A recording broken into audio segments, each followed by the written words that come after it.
Hi, my name is Gustavo Calderon, and this is the Origin and Impact of Globalization presentation for Global Business BUS 390, of course, with Professor Dr. Mary Peterson. Mm, We'll be going over the country overview, which I chose to be Mexico. So, region of Mexico is Latin America. A little bit of basic information is that the population is around 130 million. This is back in 2023, giving an estimate of how much people there is. Capital is Mexico City, and we're looking at a 1.3 trillion dollar GDP. Okay? A little bit of historical background. It was colonized by Spain in the 16th century and gained independence in 1821. So Mexico's location and history make it a key player in globalization. Its role as a former colony has shaped its culture, language, and economic foundations. Next slide. We'll be going over colonization impact. So reasons for colonization. So first, we'll be talking about rich in silver and other resources. A strategic location for trade. So the impact of colonization is economic extraction of natural resources, social introduction of capitalism and Spanish language, political establishment of colonial governments, which influences modern political systems. Okay, so the Spanish colonization left a lasting impact on Mexico's culture, economy, and governance. The extraction of resources and forced labor system shaped Mexico's economic foundations. Okay, next slide we'll be talking about is globalization dimensions. So going from economic side, right? So it's member of the NAFTA, which is now the USMCA, major exporter of vehicles, electronics, and oil, and it attracts foreign investment in manufacturing. When it comes to political, so strong, it has strong ties with the U.S. and Canada through trade agreements. Also active in international organizations like the UN and the WTO. Cultural Mexico, we're looking at it is influenced of U.S. culture. So we're talking about the media, the food, and Mexican culture, which the cuisine traditions has spread globally. Okay, so globalization has made Mexico an economic hub, particularly in the manufacturing, while cultural exchange has been significant. All right. Next time we'll be talking about pros and cons of globalization. Okay. Pros: economic growth through exports, job creation in maquiladores, so manufacturing plants, access to global markets. So the cons: dependency on the U.S. economy. So depends on the U.S.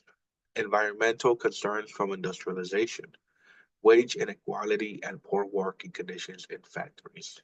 So those will be the pros and cons. So while globalization has boosted Mexico's economy, challenges like income inequality and environmental issues still remain. Next slide will be multinational corporation. So when talking about what multinational corporation has, Ford Motor Company is a good example of that. And why they chose Mexico? So Mexico has the lower labor costs, proximity to the U.S. market, and NAFTA's that USMCA trade benefits. So some of the challenges that Mexico is facing, they had regulatory hurdles, public protests over factory conditions, and some opportunities is access to skilled labor, growth in vehicle exports. Okay. So force operations in Mexico exemplify how MNCs leverage globalization for cost advantages through they face local challenges, even though they face local challenges. Next slide is participation in international institutions. So the WTO, the World Trade Organization. So it promotes trade liberalization, allows Mexico to resolve trade disputes. The IMF, International Monetary Fund, provides financial support during economic crisis, offers policy advice for macroeconomic stability. So Mexico's participation in these institutions supports its integration into the global economy and helps stabilize its finances. Yeah. So let's go with trade bloc membership.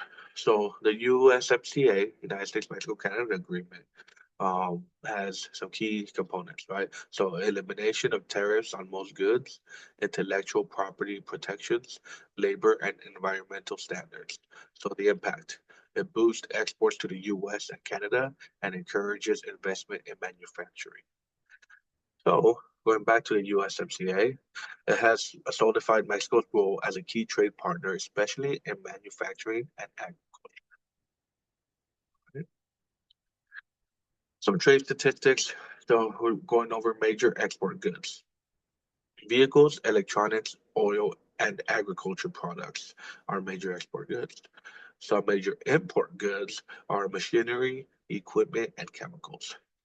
Key trade partners looking at the United States, Canada, and China.